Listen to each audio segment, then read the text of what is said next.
देशभक्ति बनाम राष्ट्रवाद पर निबंध।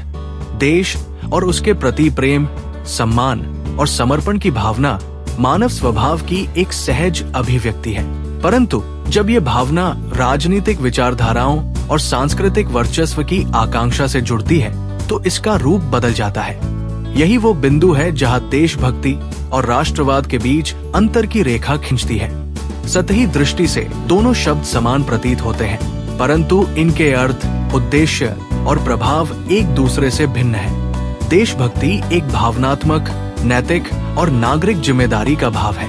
ये किसी व्यक्ति की अपने देश के प्रति निष्ठा को दर्शाता है, जिसमें देश के कल्याण, संविधान और मूल्यों के प्रति सम्मान निहित होता है। एक देशभक्त अपने देश की आलोचना कर सकता है, पर उसका उद्देश्य सुधार होता है, अपमान नहीं। गांधी जी की देशभक्ति इसी श्रेणी में आती है। उन्होंने ब्रिटिश सत्ता के विरुद्ध संघर्ष किया, लेकिन बिना हिंसा और द्वेष के, बल्कि सत्य, अहिंसा और आत्मबल के माध्यम से। देशभक्ति व्यक्ति को जोड़ती है, वो सहिष्णु होती है, विविधता का सम्मान करती है और जनहित को सर्वोपरि मानती है। वही राष्ट्रवाद एक राजनीतिक और वैचारिक अवधारणा है जिसका केंद्र राष्ट्र होता है, लेकिन ये राष्ट्र को कभी कभी दूसरों के विरुद्ध परिभाषित करता है। राष्ट्रवाद में हम बनाम वे, जैसे भारत बनाम पाकिस्तान या भारत बनाम चीन की प्रवृत्ति देखी जाती है। ये भावना अक्सर संस्कृति, धर्म, भाषा या जातीयता के आधार पर राष्ट्र की एकरूपता की कल्पना करती है। राष्ट्रवाद की भावना का उभार अक्सर तब होता है जब देश को बाह्य या आंतरिक संकट का सामना करना पड़ता है। इसलिए किसी भी राष्ट्र के लिए राष्ट्रवाद की भावना आवश्यक होती है, परंतु ये बहुधा बहिष्कार की कीमत पर आती है।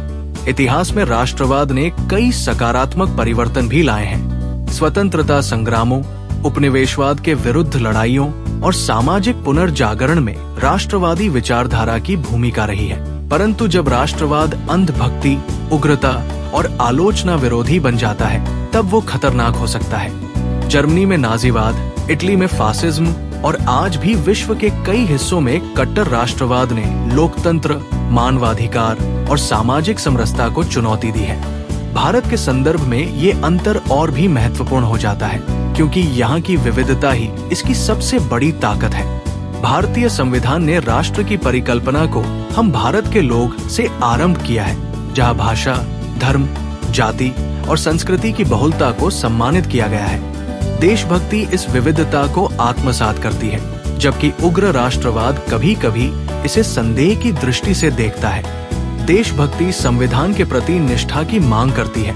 राष्ट्रवाद कभी कभी संविधान से ऊपर राष्ट्र की एक परिभाषित अवधारणा को रखता है। आज के वैश्विक और डिजिटल युग में जब सूचनाएं सीमाओं को पार कर रही हैं, तब राष्ट्रवाद की सीमाएं और देशभक्ति की जिम्मेदारियां पुनर्परिभाषित हो रही हैं। सोशल मीडिया और राजनीति ने राष्ट्रवाद को एक उपकरण बना दिया है, जिसे कभी भावनात्मक उन्माद में बदला जाता है और कभी जन समर्थन जुटाने के हथियार की तरह इस्तेमाल किया जाता है। वही देशभक्ति अब केवल सैनिक सेवा या राष्ट्रगान तक सीमित नहीं रह गई, बल्कि कर चुकाने, ईमानदारी से काम करने, पर्यावरण की रक्षा करने और सामाजिक समरसता बनाए रखने जैसे कर्तव्यों से भी जुड़ चुकी है।